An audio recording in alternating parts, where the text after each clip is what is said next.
జయశంకర్ భూపాలపల్లి జిల్లాలో అంతర్జాతీయ మాదక ద్రవ్య దుర్వినియోగ దినోత్సవం సందర్భంగా కలెక్టర్ రాహుల్ శర్మ ఆధ్వర్యంలో అవగాహన ర్యాలీ నిర్వహించారు. అంబేద్కర్ స్టేడియం నుంచి పోలీసులు, ఎక్సైజ్ డిపార్ట్మెంటు, సింగరేణి కార్మికులు, విద్యార్థులంతా కూడా పాల్గొన్నారు. విద్యార్థులు, ప్రజలు మత్తు బజారు వైపు చూడకుండా మంచి బంగారు భవిష్యత్తుకు బాటలు వేసుకోవాలని కలెక్టర్ సూచించారు.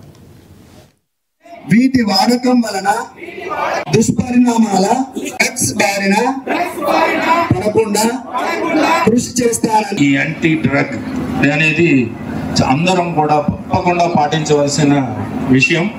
ముఖ్యంగా ఈ డ్రగ్స్ కి అలవాటైన పిల్లల యొక్క తల్లిదండ్రులు ముఖ్యంగా వాళ్ళు చాలా ముఖ్య పాత్ర ఉంది.